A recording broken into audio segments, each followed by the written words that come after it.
Sir ಈಗ Lucknow lawyer ಒಬ್ರು ಯಾರೋ ಲಕ್ನೋನವರು ಈ PIL ಸಲ್ಲಿಸ್ತಾ ಇದ್ದಾರೆ ಸರ್. ನೀವು ನೋಡಿದೆ ಪೇಪರ್ ಅಲ್ಲಿ ನೋಡಿದೆ ನಿಮ್ ಮಾಧ್ಯಮದವ್ರ ಸೃಷ್ಟಿ ಏನಂದ್ರೆ ನಾನು ಎಲ್ಲಾದ್ರೂ ಜಡ್ಜಸ್ ಬಗ್ಗೆ ಹೇಳಿದ್ದೀನ? ಜಡ್ಜಸ್ ಬಗ್ಗೆ ನಾನು ಏನು ಹೇಳಿಲ್ಲ. ನಾನು ರಾಜಕಾರಣಿಗಳು ಈ ಪಾರ್ಟಿಲಿ ಇರೋರು ಆ ಪಾರ್ಟಿಲಿ ಇರೋರು ಎಲ್ರ ಮೇಲೂ ಕೂಡ ಈ ರೀತಿ ಕಳಂಕ ತರುವಂತ ಪ್ರಯತ್ನಗಳೆಲ್ಲ ಆಯಾ ಪಾರ್ಟಿಗಳಲ್ಲಿ ಅವ್ರವ್ರ ವಿರೋಧಿಗಳೆಲ್ಲ ಮಾಡ್ತಿದ್ದಾರೆ ಅಂತ ಹೇಳಿದ್ದೀನಿ ಹೊರತು ಇದರಲ್ಲಿ ನ್ಯಾಯಾಧೀಶಗಳಿದ್ದಾರೆ ಇನ್ನೊಬ್ರು ಇದ್ದಾರೆ ಅಂತಕ್ಕಂಥದ್ದು ನನ್ನಿಂದ ಬಂದಿಲ್ಲ. ನಾನು ಕೋಲಾರದಲ್ಲೂ ಕೂಡ ನಾನು ಹೇಳಿಕೆ ಕೊಟ್ಟಿದ್ದೀನಿ, ಪತ್ರಿಕೆ ಪ್ರಜಾವಾಣಿ ಪೇಪರಲ್ಲೂ ಕೂಡ ಬಂದಿದೆ. ಗೊತ್ತಾಯ್ತಾ? ನನಗೆ ಇರ್ತಕ್ಕಂಥ ಮಾಹಿತಿ ರಾಜಕಾರಣಿಗಳು ಆಯಾ ಪಕ್ಷದಲ್ಲಿ ಯಾರ್ಯಾರು ಪ್ರಭಾವಿಗಳು ಸ್ವಲ್ಪ ಓಕಲ್ಲಾಗಿ ಮಾತಾಡ್ತಾರೆ ಅಂಥವ್ರ ಮೇಲೆಲ್ಲ ಈ ಥರ ಪ್ರಯತ್ನಗಳು ರಾಜಕೀಯ ದ್ವೇಷ ತೀರಿಸ್ಕೊಳ್ಳೋಕ್ಕೆ ಮಾಡ್ತಾ ಇರ್ತಕ್ಕಂಥ ಹುನ್ನಾರಗಳು ಇದ್ದಾವೆ ಅಂತ ಹೇಳಿದ್ದೀನಿ. ಅವ್ರು ಯಾರೋ ಜಡ್ಜಸ್ಗಳ ಮೇಲೆ ಅಂತೇಳಿ ಹೇಳಿದ್ದಾರೆ ಅಂತೇಳಿ ಅವನು ಒಂದು PIL ಹಾಕಿ ಈ ಥರ ಜಡ್ಜಸ್ಗಳ ಮೇಲೆ ಹೇಳಿದ್ದಾರೆ, ಅದು CBIಗೆ ಹೋಗ್ಬೇಕು ಅಂತ ಅವ್ರು ಕೇಳ್ಕೊಂಡಿದ್ದಾರೆ. ಅದು ಎಲ್ಲ ಸುಳ್ಳು ವದಂತಿಯ ಆಧಾರದ ಮೇಲೆ ಹಾಕಿರ್ತಕ್ಕಂಥ PIL. ಅದು CBIಗೆ ಹೋಗ್ಬೇಕು, ಇನ್ನೊಂದಕ್ಕೆ ಹೋಗ್ಬೇಕು, ಇನ್ನೊಂದಕ್ಕೆ ಒತ್ತಾಯಕ್ಕೆ ಯಾರು ಹೆಂಗ್ ಬೇಕಾದ್ರೂ ಮಾಡ್ಕೊಂಡ್ಲಿ, ಬಟ್ ವಿನಾಕಾರಣ ಬೇರೆಯವ್ರನ್ನು ಸೇರಿಸಬಾರ್ದು. ನಾನು ಹೇಳೋದು ಈ ಪಾರ್ಟಿ ಆ ಪಾರ್ಟಿ ಇಲ್ಲ, ಎಲ್ಲ ಪಾರ್ಟಿಲಿರೋ ರಾಜಕೀಯ ನಾಯಕರುಗಳ ಮೇಲೆ ಈ ರೀತಿಯ ತೇಜೋವಧೆ ಮಾಡ್ತಕ್ಕಂಥ ಹುನ್ನಾರಗಳು ನಡೀತಾ ಇದಾವೆ ಅಂತ ಹೇಳಿದ್ದೆ ಸೀಮಿತವಾಗಿ ಅಷ್ಟೇ. ದೂರು ಇವತ್ತು ದಾಖಲಿಸ್ತೀನಿ, ಇವತ್ತು ಗೃಹ ಸಚಿವರು ಕೊಡ್ತೀನಿ.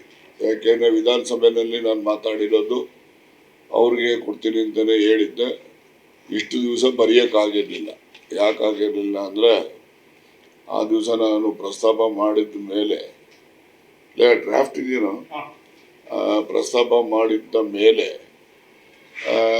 ನೆಕ್ಸ್ಟ್ ಡೇನೇ CM ಉತ್ತರ ಇತ್ತು. CM ಉತ್ತರದಲ್ಲಿ ಇವೆಲ್ಲ ಗೊಂದಲಗಳು ಆಯಿತು. ನಾನು ಅವತ್ತೇ 4:15 ಗಂಟೆಗೆ ತುಮಕೂರಿನಲ್ಲಿ ನಾಬಾರ್ಡ್ ಅಧಿಕಾರಿಗಳದ್ದು ಮೀಟಿಂಗ್ ಕರೆದಿದ್ದೆ, ಬೋರ್ಡ್ ಮೀಟಿಂಗ್ ಕರೆದಿದ್ದೆ. ಹಾಗಾಗಿ 4:15 ಇಂದ 7:30ವರೆಗೆ ಅವತ್ತು ನಾನು ಇಲ್ಲೇ ಇದ್ದೆ. ನೋಡಿದೆ ಬಿಡು, ಇಲ್ಲೇ ಇದ್ದೆ.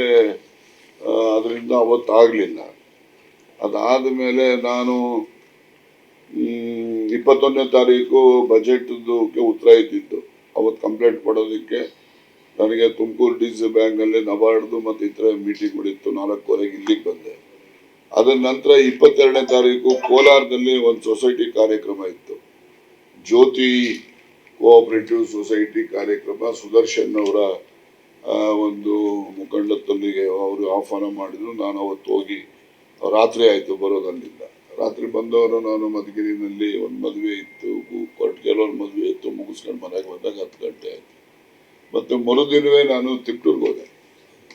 ತಿಪ್ಟೂರಿನಲ್ಲೂ ಕೂಡ ಒಂದು ಕ್ಷೀರಭವನ, ನಂದಿನಿ ಕ್ಷೀರಭವನದ ಉದ್ಘಾಟನೆ ಇತ್ತು. ಅದನ್ನ ಮುಗಿಸ್ಕೊಂಡು ನಾನು ಬರ್ತಕ್ಕಂಥದ್ದು ಸಮಯ ಆಯಿತು. ಆಮೇಲೆ ತಿಪ್ಟೂರಿಂದ ಸೀದಾ ನಾನು ಬೆಂಗಳೂರಿಗೆ ಹೋಗ್ಬೇಕಾಯಿತು.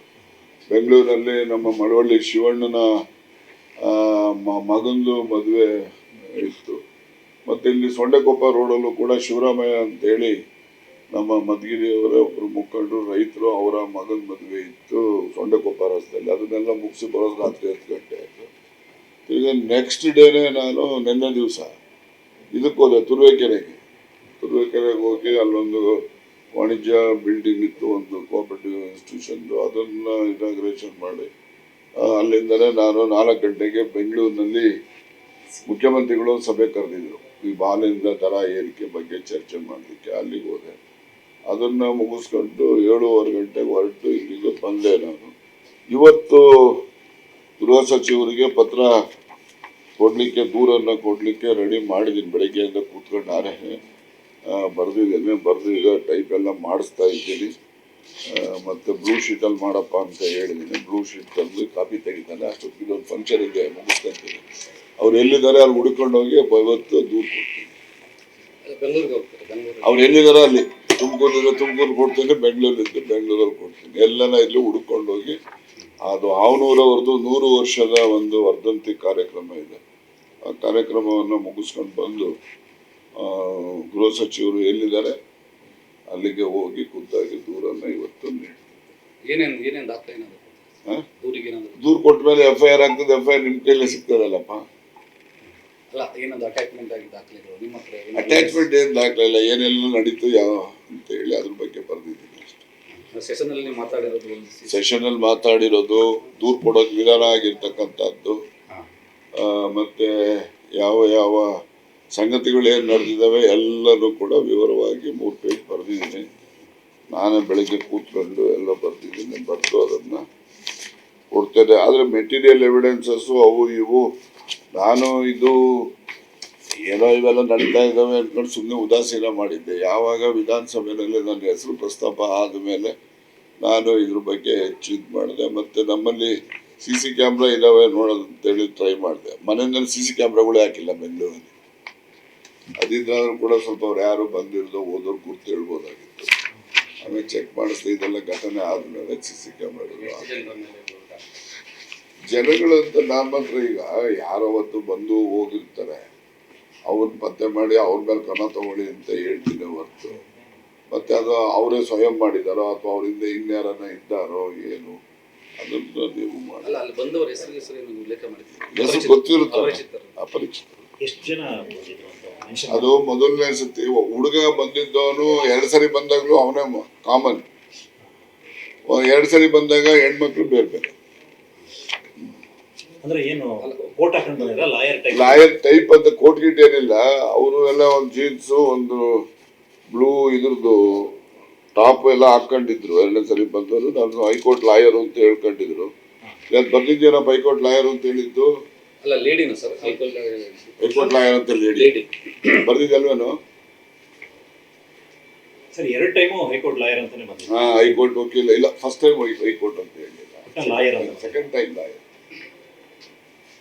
ಅಂದ್ರೆ ಏನು ಪರ್ಟಿಕ್ಯುಲರ್ ಕೇಸ್ ನಾನು ನಡೆಸ್ತೀನಿ ಕೇಸ್ ಅಲ್ಲ, ಏನೋ ಪರ್ಸನಲ್ಲು ನಿಮ್ಮ ಹತ್ರ ಏನೋ ಬಹಳ ಗುಟ್ಟು ಮಾತಾಡ್ಬೇಕಿದೆ ಸರ್ ಅಂತ, ಬಹಳ ಇಂಪಾರ್ಟೆಂಟ್ ಗುಟ್ಟು ಮಾತಾಡ್ಬೇಕು ಸರ್. ಅವ್ರ ಫೋಟೋ ಗಿಟೋ ತಮ್ಗೆ ತೋರಿಸಿದ್ರೆ ಗುರ್ತಿರ್ತೀರಿ ಸರ್. ಆಮೇಲೆ ನೀವು ಒಂದು ಏನ್ ರೆಸ್ಪಾನ್ಸ್ ಮಾಡಿದ್ರಿ ಸರ್? ಆತರ ಏನ್ ಮಾಡ್ಬೇಕು ಅಲ್ಲ ಮಾತಾಡ್ಬೇಕು ಏನ್ರಲ್ಲ ಏನಮ್ಮ ಮಾತಾಡೋದು ಆತರ ಏನಾದ್ರು ಕೇಳಿದ್ರೆ ಕಂಪ್ಲೇಂಟ್ ಎಲ್ಲ ಬರ್ದಿದ್ದೀನಿ ನೋಡಿ. ಸರ್ ಈಗ ಸತೀಶ್ ಜಾರಕಿಹೊಳಿ ಅವರು ಹೈಕಮಾಂಡ್ ಭೇಟಿ ಮಾಡಿದ್ದಾರೆ ಸರ್. ಇವತ್ತು ಸುರ್ಜೇವಾಲಾರನ್ನ ಭೇಟಿ ಮಾಡಿ ದೂರು ಕೊಡ್ತಾ ಇದ್ದಾರೆ. ನಿನ್ನೆನೂ ಕೂಡ KC ವೇಣುಗೋಪಾಲ್ನ ಭೇಟಿ ಮಾಡಿದ್ದಾರೆ. ಬೇರೆ ಸುದ್ದಿ ನನ್ ಕೇಳ್ಬೇಡಿ, ನನ್ನ ಸುದ್ದಿ ಮಾತ್ರ ನಾನು ಹೇಳ್ತೀನಿ. ಹೈಕಮಾಂಡ್ ಭೇಟಿ ಅಂತ ಹೇಳ್ತಾರಂತೆ ಸರ್. ಅವ್ರು ಏನೇನ್ ಮಾಡ್ತಾರೋ ಅವ್ರು ಇನ್ನೂ ನನಗೆ ಹೇಳಿಲ್ಲ. ಸದನದಲ್ಲಿ ಸರ್ ಪಾರ್ಲಿಮೆಂಟ್ ಅಲ್ಲಿ ಕೂಡ ಇದು ಪ್ರಸ್ತಾಪ ಆಗಿದೆ. ಅದು ಖುಷಿ ವಿಚಾರ ಅನ್ನೋದು ಸಮಾಧಾನ ಆಗಿದೆ ಅನ್ನೋದು ಸತೀಶ್ ಜಾರಕಿಹೊಳಿ ಸಿಎಂ ಮಾತಾಡಬೇಕು.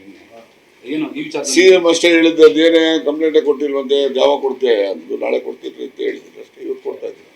ಅದೇ ಎಲ್ಲಿಗೆ ಹೋಗ್ತೀನಿ 30ನೇ ತಾರೀಕು ಕಳಿಬೇಕು. ನನಗೇನಾಗಿದೆ, ನಾವು ಈ ಬ್ಯಾಂಕ್ಸ್ ಇವೆಲ್ಲ ಕಟ್ಕೊಂಡಿರೋದ್ರಿಂದ ಬ್ಯಾಂಕ್ಗಳಲ್ಲಿ ಮಾರ್ಚ್ 30th ವರೆಗೆ ಇಂಪಾರ್ಟೆಂಟ್ ಇರ್ತದೆ. ಅದಕ್ಕೋಸ್ಕರ ಎಲ್ಲೂ ಹೋಗೋಕ್ಕಾಗೋದಿಲ್ಲ. 30 ಕಳೆದ ಮೇಲೆ ಈಗಾಗಲೇ ಹೋಗಿದೆಯಲ್ಲ ಹೈಕಮಾಂಡ್ ಅವರು. ಈಗ ನಿನ್ನೆ ಅಲ್ಲಪ್ಪ, ನಾನಿನ್ನೂ ಖುದ್ದು ಅವ್ರು ನನ್ನ ಕೇಳಿಲ್ಲ ಹೇಳಿಲ್ಲ. ಅವರು ಹೈಕಮಾಂಡ್ ಅವರೇ ಸ್ವಯಂ ಆಗಿ ಅವರೇ ಮಾಹಿತಿ ಕಲೆ ಹಾಕಿದ್ದಾರೆ. ಮುಖ್ಯಮಂತ್ರಿಗಳ ಜೊತೆ ಚರ್ಚೆ ಮಾಡಿದ್ದಾರೆ. ಸದನದಲ್ಲಿ ತಾವು ಮಾತಾಡಿದ್ದು ಅದ್ರ ಬಗ್ಗೆ ಸ್ವಲ್ಪ ಬರ ವಿರೋಧ ಚರ್ಚೆ ಆಗ್ತದೆ. ಮಾತಾಡಬಾರ್ದಿತ್ತು ವಿಚಾರ ಅಂದ್ರೆ ನಾನು ನೋಡಿ, ನನಗೂ ಅರ್ಥ ಆಗ್ತದೆ. ಇದು ನಾವು ಕ್ಯಾಬಿನೆಟ್ ಅಲ್ಲಿ ಮಾತಾಡ್ಬೋದಿತ್ತು ಅಥವಾ ಪಕ್ಷದಲ್ಲಿ ಮಾತಾಡ್ಬೋದಿತ್ತು. ಅಲ್ಲಿ ಯಾಕೆ ಮಾತಾಡೋದು? ಅಲ್ಲಿ ನನ್ನ ಹೆಸರು ಬಂದಿದ್ದಕ್ಕೆ ನಾನು ಮಾತಾಡಲೇಬೇಕು. ಹೆಸರು ಬರ್ದಿದ್ರೆ ನಾನು ಮಾತಾಡೋವಂಥ ಅಗತ್ಯತೆ ಇರಲಿಲ್ಲ. ಹೆಸರು ನನಗೆ ಸುನೀಲ್ ಕುಮಾರ್ ಪ್ರಸ್ತಾಪ ಮಾಡಿದ್ರು, ನೀವು ಟಿವಿಗಳಲ್ಲಿ ತೋರಿಸ್ತಾ ಇದ್ರಿ, ನಾನೇನು ಅದಕ್ಕೇನು ಪತ್ರಿಕೆ ಕೊಡ್ತಾ ಇರಲಿಲ್ಲ. ಅಲ್ಲಿ ಅವನ ಯತ್ನಾಳು ಹೆಸರು ಪ್ರಸ್ತಾಪ ಮಾಡಿದ್ರಿಂದ, ಅವನು ನಿರ್ದಿಷ್ಟವಾಗಿ ನನ್ನ ಹೆಸರು ಹೇಳಿದ್ರಿಂದ ನಾನು ಹೇಳ್ಕೋಬೇಕು ತಾನೆ. ಇದು ನಾವು ಸುಮ್ಮನೆ ಕೂತ್ಕೊಂಡ್ರೆ ಏನಾಗ್ತದೆ, ಮೌನ ಸಮ್ಮತಿ ಅಂತ ಯಾರು ಚೀಟಿ ಕೊಟ್ಟವರು ಯಾರು ಬಿಟ್ಟೋ ನನಗೂ ಅದಕ್ಕೆ ಸಂಬಂಧ ಇಲ್ಲ, ನನಗೆ ಗೊತ್ತಿಲ್ಲ. ಸಿಬಿಐ ತನಿಖೆ ಆಗ್ಬೇಕು ಅಂತ ಅವರು ಯಾರು CBI ಎಲ್ಲರೂ FBI ಮಾಡ್ಲಿ ಬಿಡಪ್ಪ. ರಾಜ್ಯದಲ್ಲಿ ಈ ರೀತಿ ಪ್ರತಿಷ್ಠಿತ ಗಣ್ಯ ವ್ಯಕ್ತಿಗಳನ್ನ ಮಾನಹಾನಿ ಮಾಡುವಂತ ಒಂದು ಹೊಸ ಇದು ಚಾಳಿ ಹೊಸದಲ್ಲ ಇದು. ಈಗಾಗಲೇ ಹಿಂದಿನ ಉದಾಹರಣೆಗಳು ಎಷ್ಟಿದ್ದಾವೆ.